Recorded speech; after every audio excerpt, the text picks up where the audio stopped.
Journal d'Anita Bomba, 2 novembre. Je suis passé à la bonne planque avec un coup en or, à la recherche d'un partenaire.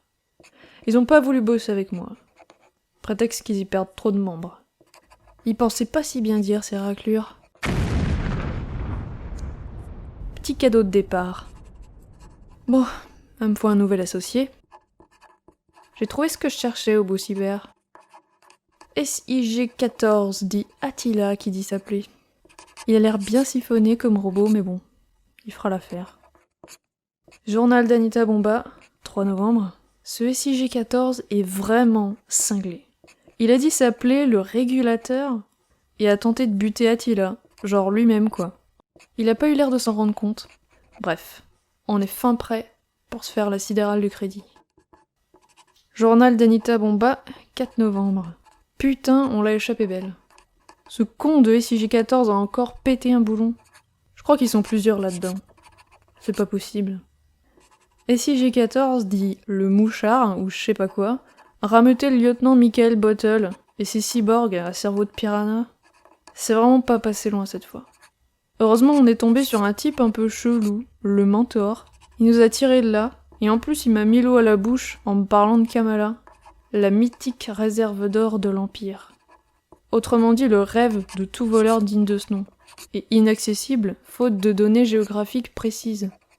Sauf que cette tête d'artichaut a une carte, avec l'emplacement exact de Kamala. Journal d'Anita Bomba, 12 novembre. Cette carte est naze, putain! On n'y comprend rien! Faut qu'on trouve quelqu'un pour la déchiffrer. Journal d'Anita Bomba, 14 novembre. C'est bon, tout est rentré dans l'ordre. La carte est ok. SIG continue à frisoter de l'interface. Le mentor, faute de mieux, caresse les rayons de vélo de sa barbe et moi, je dois continuer pour trouver ce putain de trésor. Journal d'Anita Bomba, à suivre. Bonjour à tous, c'est le petit yaourt. Aujourd'hui on se retrouve pour une nouvelle vidéo spéciale bande dessinée. On va parler de Anita Bomba, Journal d'une emmerdeuse, volume 1 par Cromwell et Éric Gratien. Il s'agit d'une réédition parue chez Achilleos. Ce volume 1 regroupe les 3 premières bandes dessinées de la série, et le volume 2, qui est à paraître en fin d'année probablement, regroupera tout le reste d'Anita Bomba. Anita Bomba, c'est une BD qui était sortie à partir de 1994 chez Casterman, donc ça commence un peu à dater et j'ai trouvé que c'était une super initiative de la part des éditions Achilleos de nous faire redécouvrir cette saga, d'autant que moi je ne connaissais pas du tout. Comme je l'ai dit, on a Cromwell au dessin et Éric Gratien au scénario. Niveau histoire, on va suivre le personnage d'Anita Bomba, qui est une cambrioleuse illettrée, mais hyper futée. Elle a toujours un coup d'avance et surtout elle a toujours une bombe dans sa poche. Après un coup plus ou moins foireux, elle va décider de trouver un nouveau partenaire et elle va le trouver dans le personnage de SIG-14. Je suis pas sûre si on dit SIG ou SIG, je ne sais pas, dites-le moi si vous le savez dans les commentaires. Qui est donc un robot, et ce robot, il a un petit problème, c'est-à-dire qu'il a plusieurs personnalités, mais genre beaucoup de personnalités différentes. On va retrouver la personnalité d'Attila, du régulateur, du mouchard, de Casanova, d'Ivanoé ou encore de Dédé les jolis fafios. Si.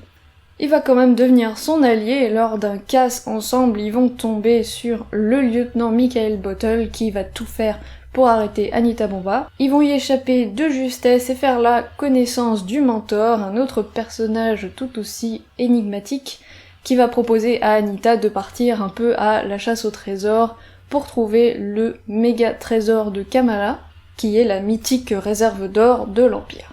On est sur un type de BD plutôt sombre et complètement délirant et complètement loufoque. Là j'ai raconté qu'une petite partie de l'histoire, mais il y a vraiment beaucoup de péripéties tout aussi rocambolesques les unes que les autres, et plutôt invraisemblables, et c'est ce qui fait, j'ai envie de dire, tout le charme de la série.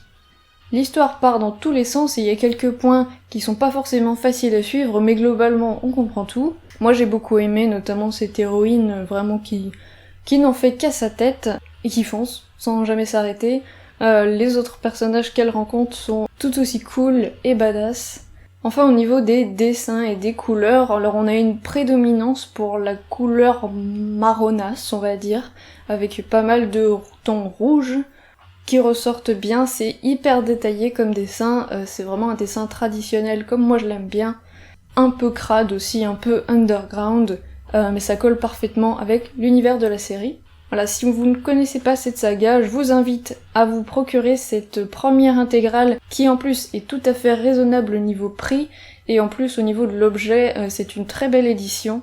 On a un petit effet gaufret sur la couverture, c'est une couverture en dur évidemment, et on a quelques bonus plutôt sympathiques à la fin. Donc c'était vraiment une super découverte et ça fait super plaisir quand des maisons d'édition déterrent un peu des bandes dessinées qu'on a oubliées ou que les jeunes comme moi ne connaissent pas. En tout cas j'ai très hâte de la sortie du volume 2 qui conclura donc cette série. Voilà, c'est tout pour cette petite vidéo consacrée à Anita Bomba, j'espère qu'elle vous a plu.